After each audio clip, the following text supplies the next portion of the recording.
बिस्मिल्लाहिर्रहमानिर्रहीम।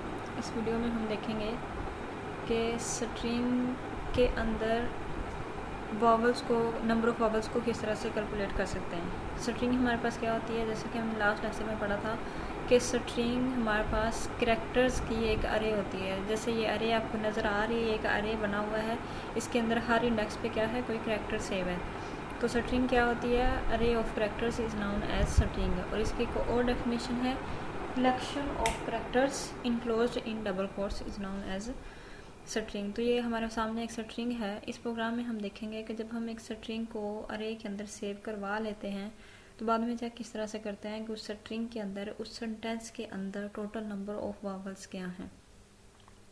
तो स्ट्रिंग हमारे पास क्या होता है, कैरेक्टर्स का एक अरे, और इस अरे को एंड किससे किया जाता है, \0 से, जिसे नल कैरेक्टर कहते हैं।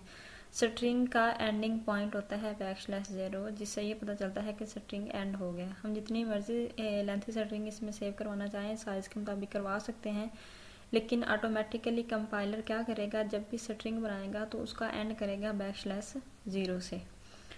तो ऐसा क्यों होता है, क्योंकि बास टाइम हमें ये पता नहीं होता कि हमारी स्ट्रिंग का साइज़ कितना है। हम अरे का साइज़ तो डिफ़ाइन कर देते हैं, जैसे ये अरे का साइज़ हमने डिफ़ाइन किया हुआ है 20, लेकिन जो हमने स्ट्रिंग इसमें सेव किया हुआ है उसका साइज़ है 13। ठीक है, तो हमें नहीं पता कि 13 पे एंड हो जाएगा, तो क्या कंपाइलर क्या करेगा, जैसे ही वो स्ट्रिंग एंड होगा उसे \0 से एंड कर देगा। बाकी ये जो मेमोरी है ये फ्री पड़ी रहेगी। तो जब हम कोई बड़ा सेंटेंस सेव करवाते हैं, कोई पैराग्राफ सेव करवाते हैं, तो कंपाइलर उसे ऑटोमेटिकली \0 से एंड कर देता है, क्योंकि इसका एंड इस एंड तक नहीं होता, अरे के एंड के इक्वल नहीं होता इसका एंड। तो स्ट्रिंग का अपना एक एंड होता है जिसे \0 से रिप्रेजेंट करते हैं। तो इस प्रोग्राम को हम कैसे करेंगे, सबसे पहले तो हमें स्ट्रिंग चाहिए। तो स्ट्रिंग कहते हैं कैरेक्टर टाइप का एक अरे। तो हम इसका नाम लिख लेते हैं स्ट्रिंग, और इसका साइज बता देते हैं 20। ठीक है, उसके बाद हमने ये स्ट्रिंग इनपुट करवानी है। तो हम चाहें तो इनिशलाइज करवा सकते हैं, इधर ही कैसे करवा सकते हैं, इक्वल टू करें और डबल कोट्स में लिख दें हम ओप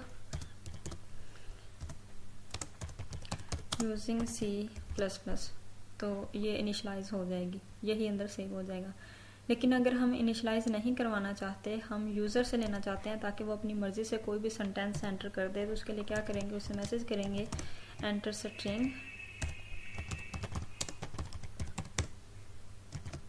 ठीक है, एंटर स्ट्रिंग का उसे हमने मैसेज किया, और उसके बाद स्ट्रिंग को एंटर किस तरह से करते हैं। पहले तो हमने अब तक इनपुट देने के लिए जो फंक्शन यूज़ किया वो इन का फंक्शन यूज़ किया। इन का फंक्शन जब यूज़ करते हैं, इन और आगे str का नाम जब लिख देंगे, तो ये जस्ट क्या करेगा, ये जस्ट ऊप को इनपुट करेगा, जस्ट ऊप को। जैसे स्पेस आएगी अगली चीज़ को ये इग्नोर कर देगा, तो इस तरह से हमारा कंप्लीट स्ट्रिंग इनपुट नहीं हो सकेगा। तो कंप्लीट स्ट्रिंग मतलब इंक्लूडिंग स्पेसिस, ये स्पेसिस भी इंक्लूड हो, तो कंप्लीट स्ट्रिंग किस तरह से इनपुट करवा सकते हैं, उसके लिए इनपुट फंक्शन है गेट लाइन का, in.getLine, कंप्लीट लाइन को गेट करे, गेट लाइन। और इसे कैसे करना है, हमने स्ट्रिंग का नेम बताना है और साथ ही उसका साइज मेंशन कर देना है। ठीक है, साइज मेंशन कर दिया। अब ये क्या हो गया, 20 साइज का एक कैरेक्टर टाइप का अरे बन गया। उसके बाद मैसेज आएगा एंटर स्ट्रिंग। हम जो भी स्ट्रिंग एंटर करेंगे, सपोज हम एंटर करेंगे वो यूजिंग C++, तो वो इस तरह से जाके सेव हो जाएगा। अब चूंकि ये अरे होता है, अरे में स्टार्टिंग इंडेक्स क्या होता है 0, और एंडिंग इंडेक्स हमारा तो 20 है, लेकिन जो स्ट्रिंग है वो इधर एंड हो रहा है। ठीक है, तो हम 20 यूज़ नहीं करेंगे, इसको यूज़ करेंगे एंडिंग कंडीशन के तौर पे, इसे यूज़ करेंगे। तो इसके लिए कंडीशन कैसे लगाते हैं, हम फॉर लूप में लेते हैं एक variable int i start from 0 से स्टार्ट हो। ठीक है, इधर हमने लगानी है कंडीशन, और हर दफ़ा क्या करे, i इंक्रीमेंट होता रहे। अब कंडीशन पे आते हैं कि कंडीशन हमने क्या लगानी है। हमने देखना है कि स्ट्रिंग के अंदर जब i \0 पे ना पहुंच जाए तब तक एंड ना हो। स्ट्रिंग के अंदर जब i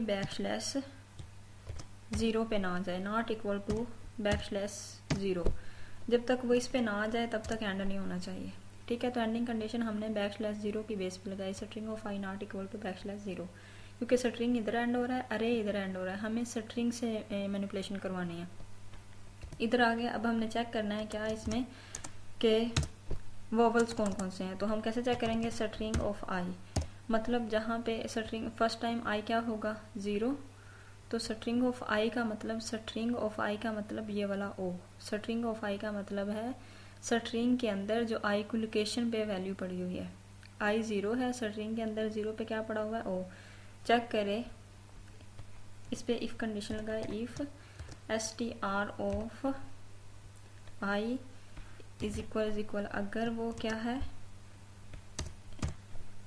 हम डबल कोटेशन मार्क्स भी यूज करते हैं और सिंगल भी कर सकते हैं। String of I is equal 0 ए है, अगर तो वो ए है तो उसका मतलब क्या है कि हम जो वावल कैलकुलेट कर रहे हैं उसे ऊपर हमें एक वेरिएबल चाहिए होगा कैलकुलेशन के लिए, इंट वी के नाम से ले लेते हैं, उसे स्टार्ट कर लेते हैं 0 से, क्योंकि हमें पहले नहीं पता कि टोटल कितने वावल्स हैं।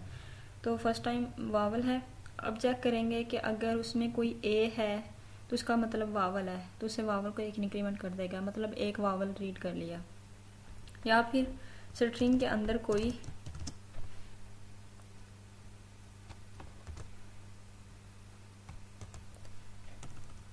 ए हो, ई हो, या फिर आई हो, या फिर ओ हो, या फिर यू हो। ठीक है, तो ये हमने कंडीशन जो लगाई है वो किस तरह से लगाई है कि स्ट्रिंग में अगर स्ट्रिंग की आई लोकेशन पे अगर ए पड़ा हुआ है, या फिर ई पड़ा हुआ है, या फिर आई, या फिर ओ you, A E I O you में से कोई है तो इसका मतलब है वावल है। ठीक है, तो वावल क्या हो जाएगा, इंक्रीमेंट। तो फर्स्ट टाइम क्या होगा, आई 0 पे है तो चेक करेगा क्या 0 पे क्या पड़ा हुआ है, ओ। तो str ऑफ आई पे क्या पड़ा हुआ है, ओ। ये वाली कंडीशन नहीं ठीक होगी, ये वाली भी नहीं होगी, ये आई वाली भी नहीं होगी, ओ वाली कंडीशन ठीक होगी। और ऑपरेटर क्या करता है, ये जो हमने और ऑपरेटर यूज़ किया हुआ डबल पाइप लाइन वाला, इसका मतलब होता है या कोई इस पूरे एक्सप्रेशन में से कोई एक कंडीशन ट्रू होगी तो पूरी कंडीशन ट्रू हो जाएगी। तो ये वाली कंडीशन हमारी ट्रू हो रही है, ओ है। str ऑफ आई पे क्या पड़ा हुआ है, ओ पड़ा हुआ है, तो इसका मतलब है वावल में एक इंक्रीमेंट कर दो कि हमने एक वावल रीड कर लिया। उसके बाद क्या होगा, ये दो स्टेटमेंट्स एग्जीक्यूट होंगी, वापस आई पे जाएगा, आई इंक्रीमेंट हो जाएगा, पहले 0 था, अब क्या हो जाएगा 1। तो 1 वाली लोकेशन पे चेक करेगा, उस पर ओ पड़ा हुआ है, तो वावल में क्या हो जाएगा, इंक्रीमेंट हो जाएगा, 2 वावल रीड हो गए, आई पे आके तीसरा हो जाएगा, तो इस तरह टोटल 3 वावल्स रीड हो जाएंगे। तो अब हम चाहते हैं कि हमें मैसेज पे पता चले कि टोटल वावल्स कितने हमने रीड आउट कर लिए हैं। तो मैसेज देते हैं total VALS vowels in your string are. कैसे, V को रिप्रेजेंट कर देंगे, ठीक है, क्योंकि V में टोटल पड़ा हुआ है ना। तो अब हमने इधर क्या किया, AEIOU हमने रखा हुआ है, ये क्या कर रहा है, स्मॉल वावल्स को चेक कर रहा है। इसी को कॉपी करके हम क्या करते हैं, साथ ही कैपिटल वावल्स को भी, साथ ही हम क्या करते हैं, कैपिटल वावल्स को भी चेक कर लेते हैं। AEIOU तक इधर तक चेक कर लेगा वो स्मॉल को, उसके साथ ही क्या करते हैं, हम कैपिटल को भी चेक कर लेते हैं।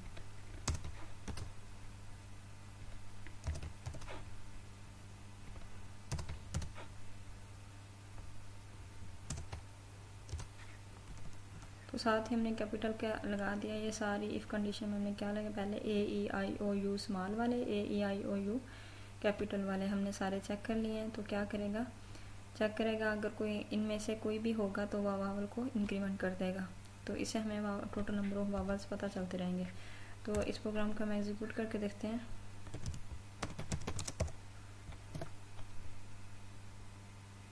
एंटर स्ट्रिंग का मैसेज है, सपोज हमने वही मैसेज दिया, ओ यूजिंग C++, ठीक है। तो total number of vowels in your string are 4। कैसे, डबल O 2 ये हो गए, U 3 और I 4। तो ये टोटल नंबर ऑफ वावल्स कितने आ गए हमारे पास, 4 आ गए, ठीक है। तो इस तरह से हम वावल कैलकुलेशन कर सकते हैं। अगर हम ये चाहते हैं कि कैपिटल वावल्स को अलग करें, अपर केस वावल्स को अलग करें, मतलब इधर जब हम करें अपर केस को अलग कैलकुलेट, ये तो इकट्ठा ही कैलकुलेट हो गया ना। अगर हम चाहते हैं कि अपर केस को अलग कैलकुलेट करें और लोअर केस को अलग कैलकुलेट करें, तो हम वेरिएबल 2 ले लेते हैं, एक अपर केस वावल के नेम से और एक लोअर केस वावल के नेम से। दो वेरिएबल्स ले लेते हैं और दोनों को हम क्या करते हैं, अपर वॉवल्स को और लोअर वॉवल्स को दोनों को 0 से इनिशियलाइज करवा देते हैं। ठीक है, अगर वो ए ई आई ओ यू स्मॉल में से कोई होगा, ठीक है, इधर तक स्मॉल कैलकुलेट हो रहा है, इधर तक स्मॉल कैलकुलेट हो रहा है, बाकी को हम अलग ले लेते हैं। स्मॉल कैलकुलेट हो रहा है तो हम क्या करेंगे, जो लोअर केस है लोअर केस प्लस प्लस कर दे। ठीक है, अगर ये नहीं है एल्स इफ में लगाएं दूसरी कंडीशन अलग जो हमने कैपिटल के लिए लगाई हुई है।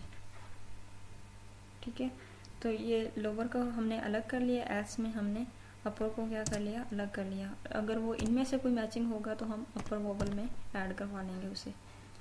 ठीक है, तो ये लोअर को अलग से कैलकुलेट करेगा, अपर को अलग से करेगा। Total number of vowels, total lower case vowels in your string, तो उसके लिए हम लोअर केस वावल्स का मैसेज दे देते हैं और साथ ही इसे कॉपी करके सेकंड मैसेज हम क्या कर देते हैं, अपर केस के लिए दे देते हैं।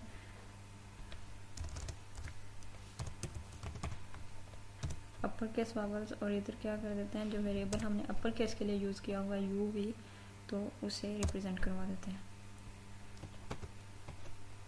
इसे एग्जीक्यूट करते हैं। अब ऊपर हमने सेमीकोलन नहीं लगाया हुआ, एंटर स्ट्रिंग हम क्या करते हैं, कुछ अपर में देते हैं, पोप यूजिंग C++, तो हमने वो अपर केस को इधर हमने ऐड नहीं करवाया हुआ प्लस प्लस।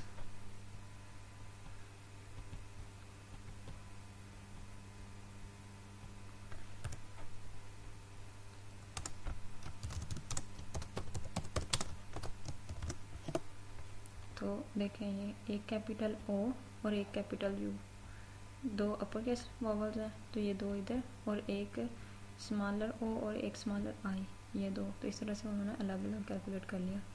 तो ये हमारा प्रोग्राम के हम स्ट्रिंग को किस तरह से इनपुट करवाते हैं यूजिंग लाइन फंक्शन, उसके बाद किस तरह से जा करते हैं कि उसमें टोटल अपर केस वॉवल्स कितने हैं, लोअर केस वॉवल्स कितने हैं। हमने 20 साइज़ का अरे लिया और उसमें जो स्ट्रिंग एंटर की वो 13 कैरेक्टर्स की थी। इससे बड़े साइज़ का अरे ले सकते हैं जस्ट साइज़ चेंज करके। ठीक है, और उसमें हम इस तरह से परफॉर्म करवा सकते हैं। होप्स आप लोगों को समझ आ गई होगी। और